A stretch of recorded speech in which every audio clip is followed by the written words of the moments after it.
Hello, I'm Matt Stoffy Blues, your source for all things Everton. I'm James Pallinson, and I'm here today with Paul, and we're going to be talking about the current state of play, what's going on at Everton right now. Obviously, on Wednesday evening, there was an announcement, or not an announcement, sorry, it came from the Athletic saying that MSP have pulled out of talks to provide investments and some much needed funding for Everton. That's no longer happening. And then pretty much only a few minutes before we started talking here, there was a statement by the fan advisory board. I'll just quickly read this now, but says the club has confirmed that the fan advisory board today, that it continues to make good progress in securing complete stadium financing. And as part of this progress, it has secured a loan to support the development costs of our new stadium. It's also confirmed to us that the majority shareholder has stated that he will continue to explore discussions on new investments, provided it is right for the future development of the football club. The club is assured that they will provide us with updates on new investment when any discussions have progressed to the appropriate point.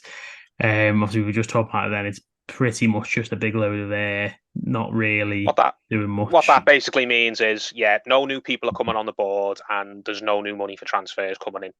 Yeah. That's all that statement is, and I don't blame. That's not the Van Advisory Board's fault. They're just passing on the message, aren't they? It's the club basically just offering nothing.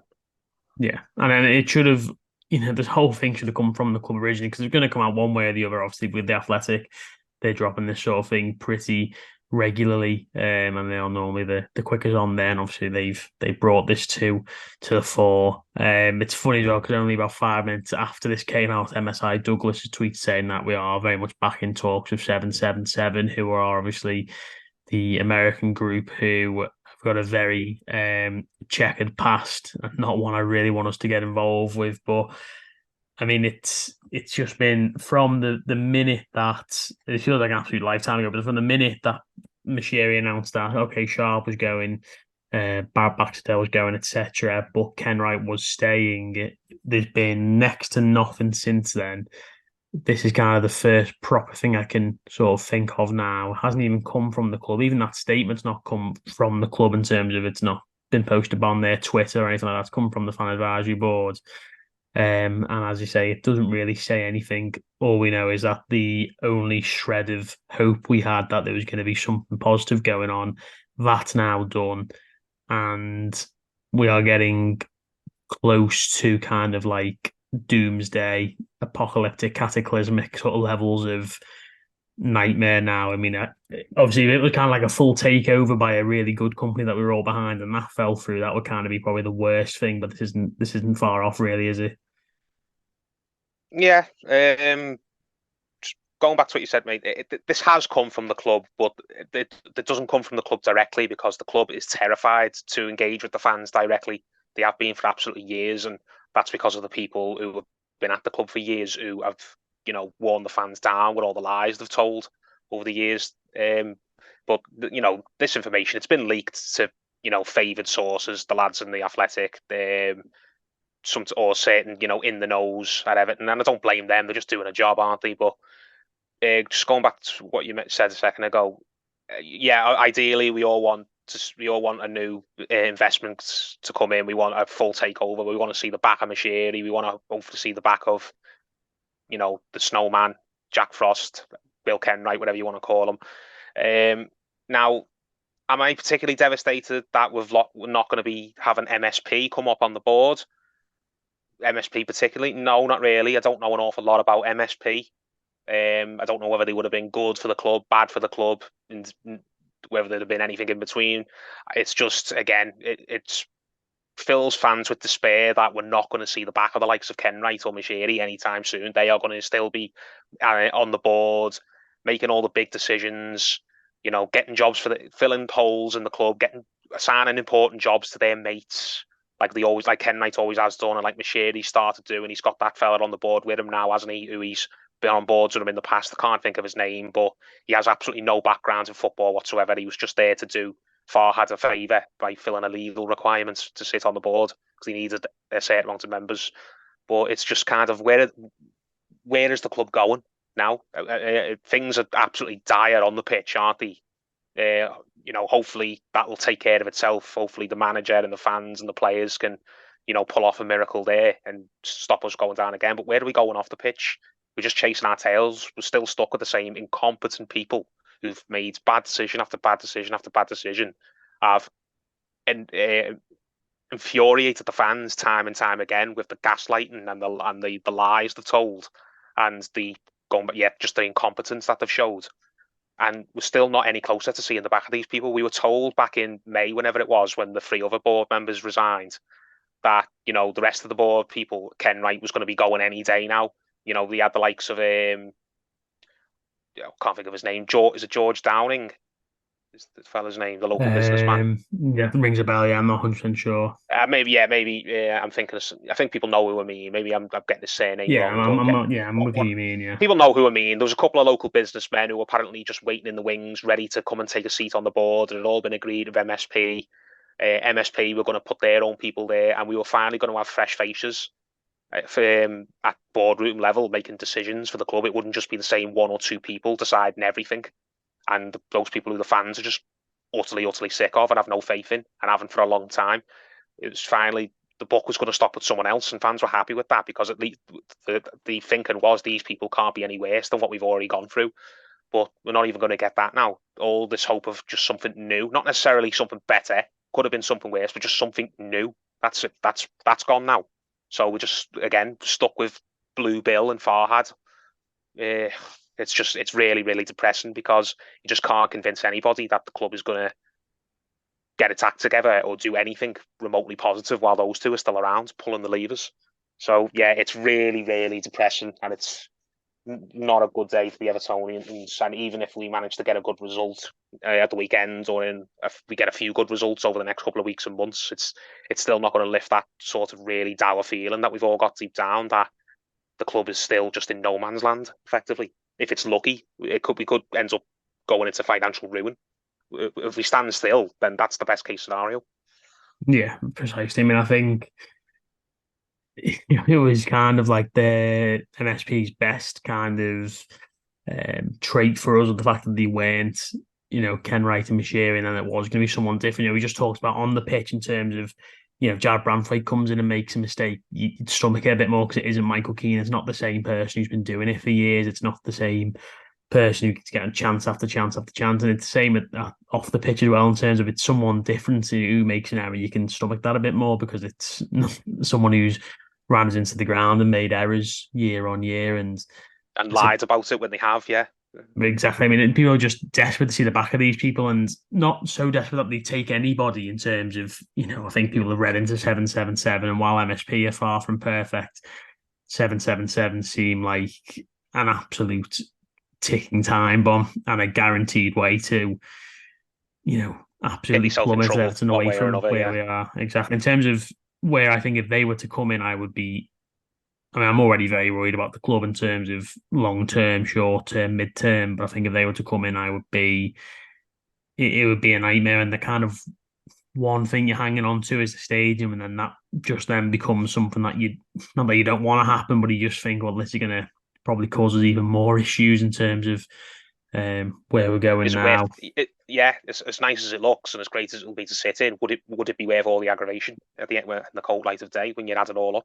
And if we're going, and especially if I mean, I think when it was a couple of years ago, you talk about relegation, and people are kind of like, I'm sure it won't happen. I'm sure it'll be fine. And then it nearly does happen, and you think, it's you can't be too scared of it now, because I think, it feels like it could be reality. Same with last season, and if it happens at that stadium with people who might come in and just asset strip what is left and pick the bones out of us, then it would be an absolute disaster. Alan Myers has tweeted well saying that it's 777, or he said a North American company, which has been confirmed 777, and then Asian company who he is apparently in talks with. I mean, I don't I'd even know take what that to with a even pinch think of of that. salt. I'd take that with a pinch of salt, personally. I like Alan, and I don't believe Alan, deliberately puts things out there that he knows are rubbish just to, get fans worked up. But it wouldn't surprise me again if that's just been leaked to him by somebody involved with the club, who knows that basically they're getting raked over the coals at the minute, and the fans are up in arms and they want to just try and deflect a little bit.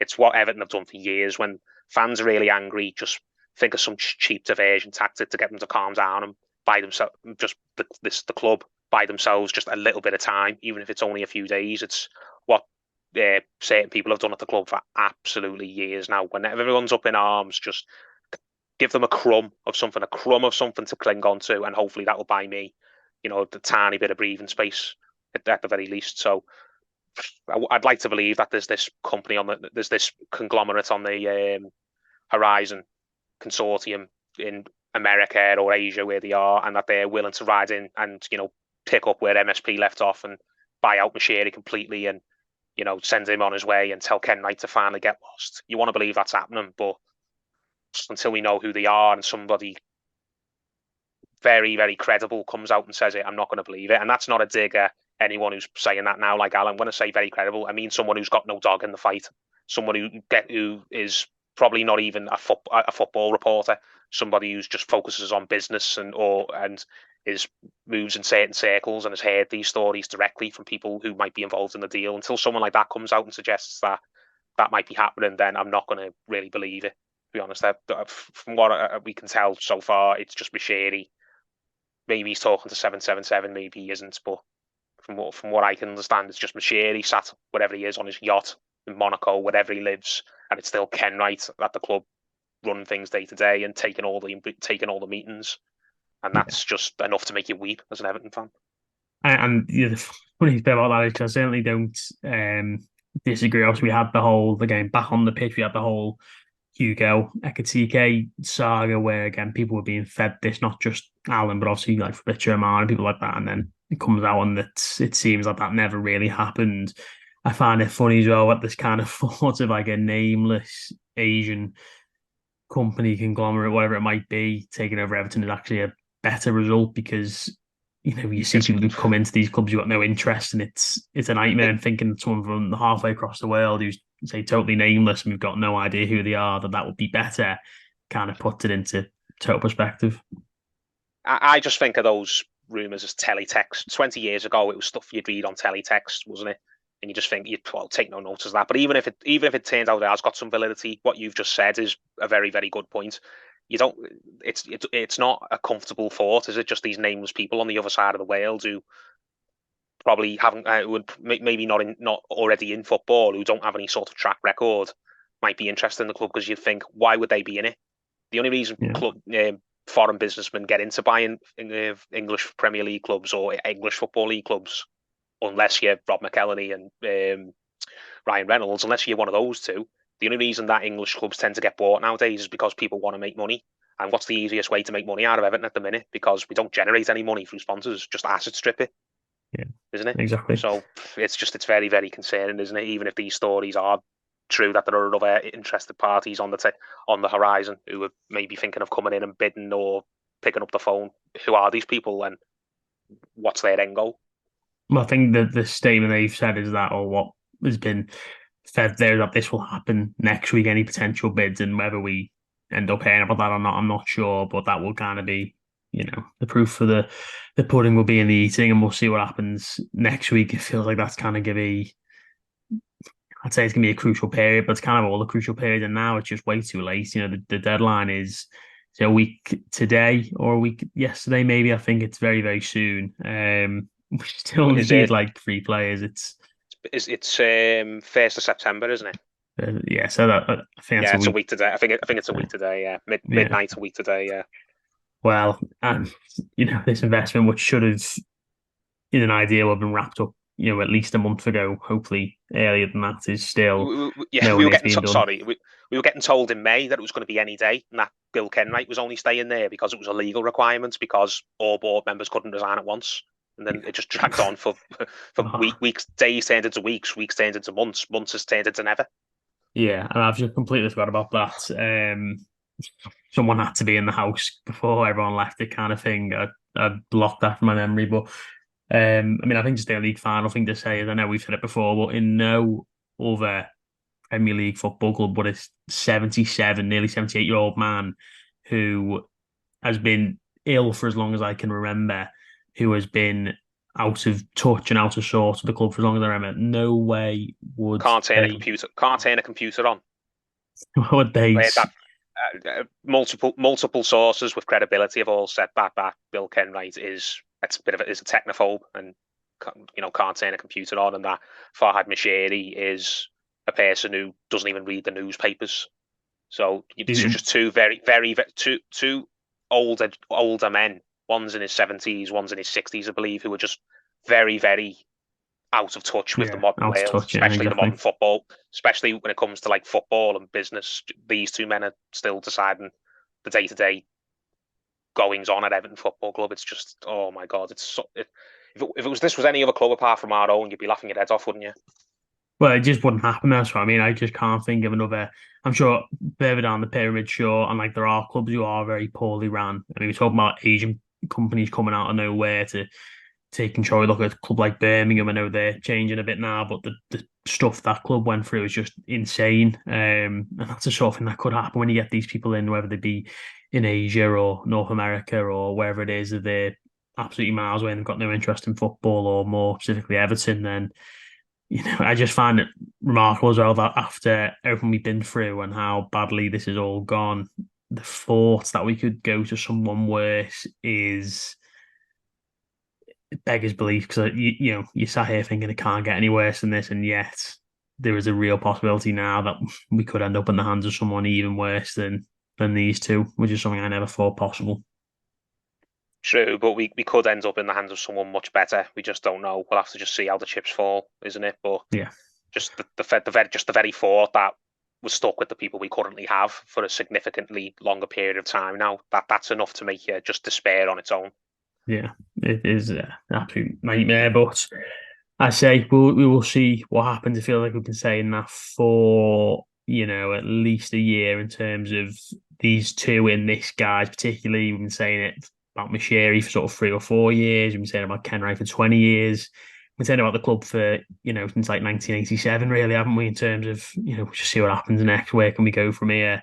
Obviously, you and me haven't been saying it since then, but I think in general that's kind of been the feeling around Everton. So we will see what happens next. But anyways, we will see the way the chips fall and where Everton are next time we come to discuss it.